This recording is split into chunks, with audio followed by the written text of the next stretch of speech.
let's go right ahead and talk about the WNBA, primarily Caitlin Clark. Recently, last night, she broke a WNBA record for the most assists in a single WNBA game. She ended the game with 19 assists, and a lot of people really label her as, the WNBA version of Steph Curry, but she seems more like, I guess, someone like Trae Young. Now, you might say that that is an insult, being compared as, Steph Curry to Trae Young, because obviously Steph is a lot better than Trae Young. But I say this because the way that she plays the game and her play style, it's very similar to Trae Young. She takes a lot of deep threes, and while at the same time is still able to pass the ball very, very effectively.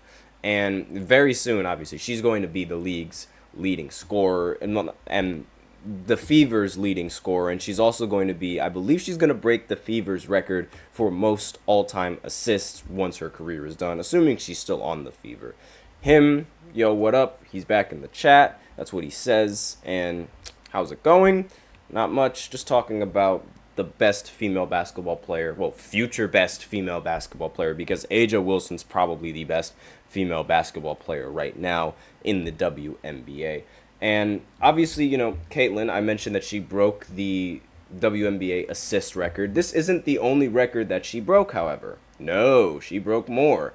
She became the first rookie in WNBA history to get 400,000 points and 2,000 assists in a season, right? But wait, there's more.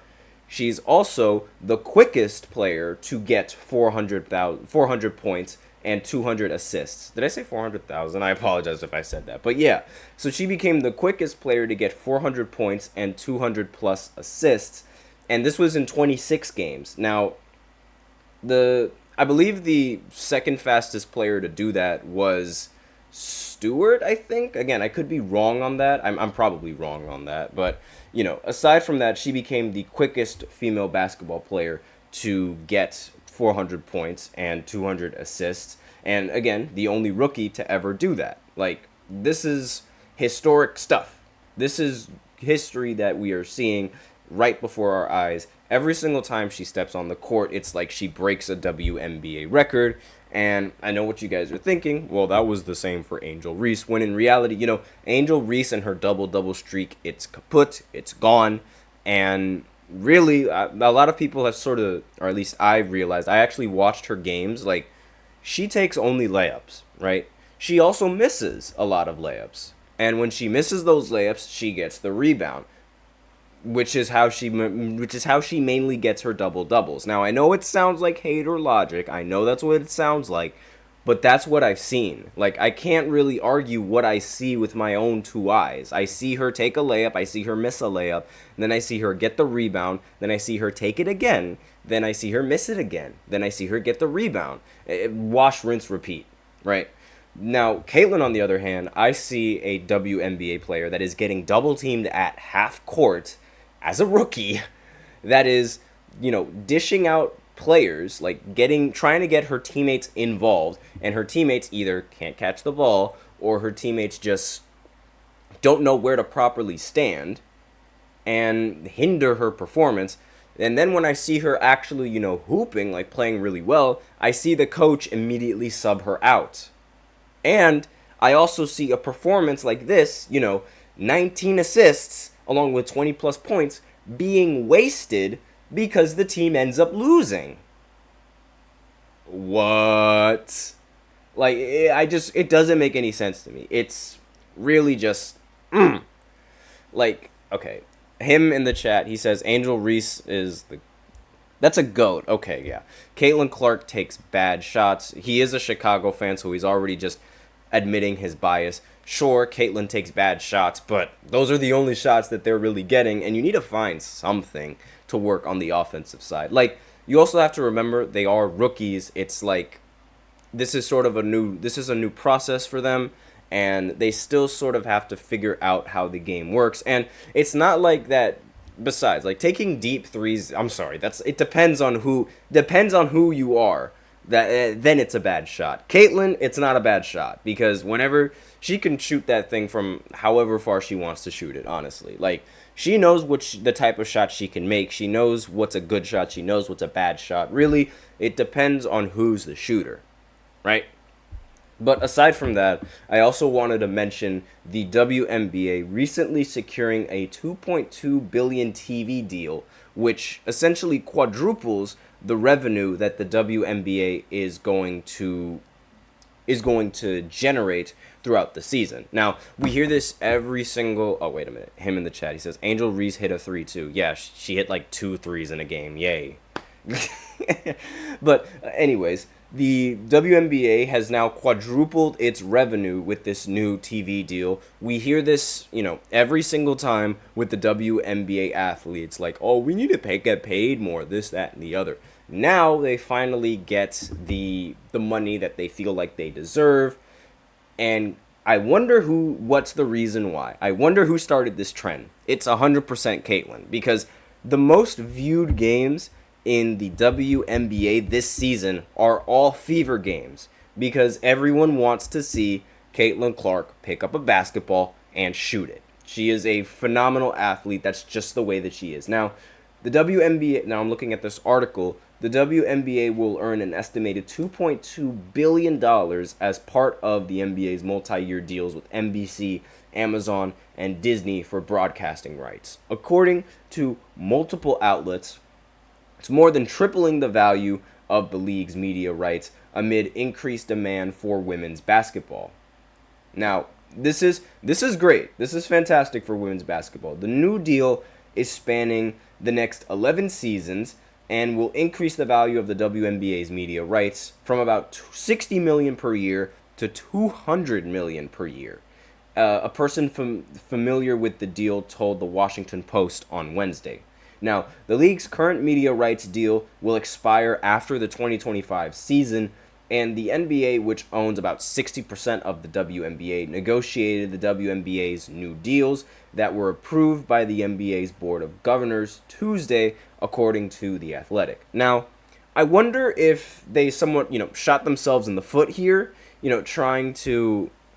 Maybe if they would have waited a little bit, they could have negotiated a much bigger contract and, a much bigger media rights deal for the WNBA.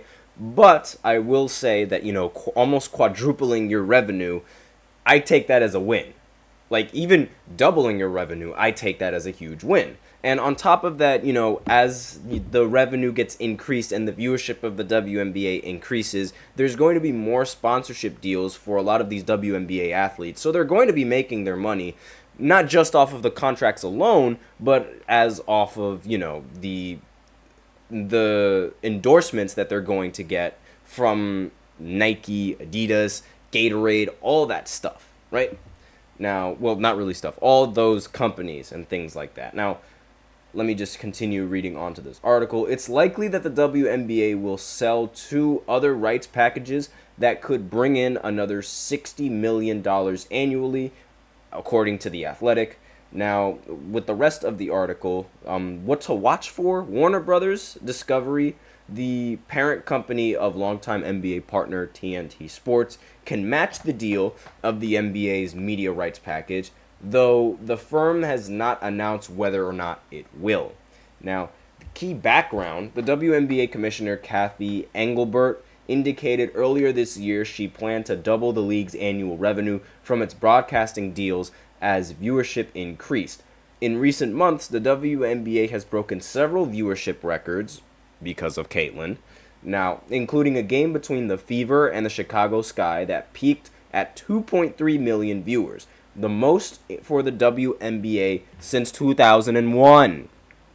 Again, this is Caitlyn. Now, you can make the argument that, it's also Angel Reese, because that is a rivalry, like it or not. This is like the Magic and Bird type of rivalry for the WNBA. And this massive rise in interest in the WNBA has largely been attributed to the arrival with Caitlyn, and obviously, I'm just reading off of this article, and obviously the impact that Angel Reese has had on the league as well. The NBA secured its multi-year television deal earlier this month. Following months of speculation, the league was negotiating with other networks, and under the new deal, regular season games are going to be nationally televised, and like 7 days a week after, the NFL season is concluded.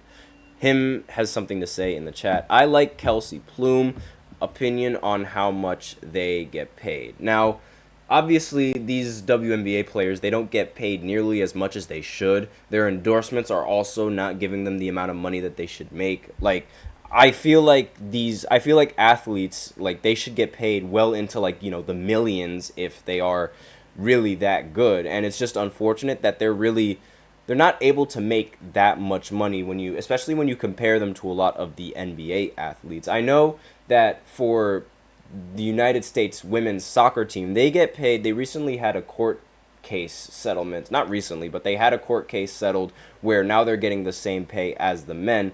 And it's like, I feel like if you're really good at your sport and you are incredibly talented, it doesn't matter whether or not you are a male or a female. You should be getting a lot of money in return because, it taxes your body a lot. And let's face it, there aren't that many people that are going to be able to do what you do, right? There are not going to be that many people. As much as we like to say, as much as the jokes we like to make about like, oh, I can make a WNBA roster. Can you though? It's really difficult to. Like, it's a completely different game. It's not really, you can't, right? You can't. You just can't. And a lot of people, they like to, criticize a lot of, the female athletes. Now, I'm not saying that they should get paid the same as the NBA athletes. That's not what I'm saying.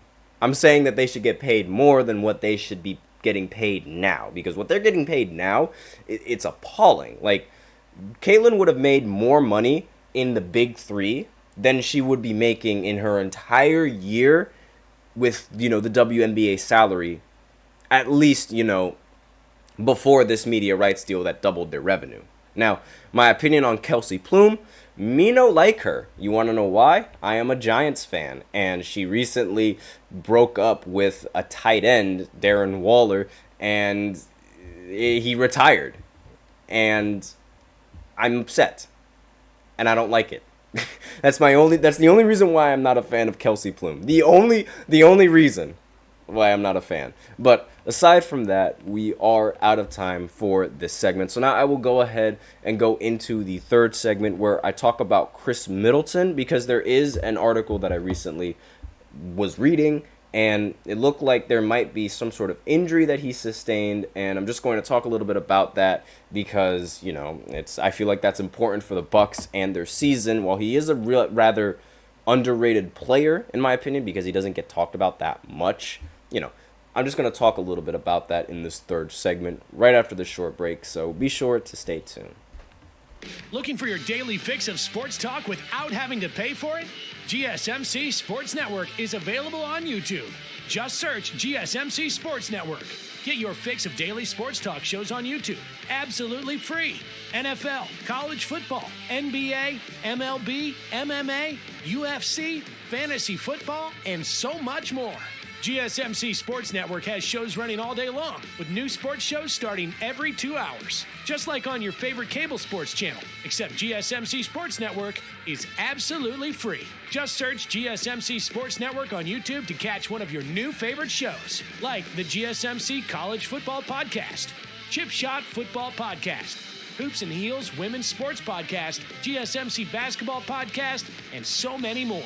Check it out for yourself. GSMC Sports Network, now available on YouTube absolutely free. Search GSMC Sports Network on YouTube right now.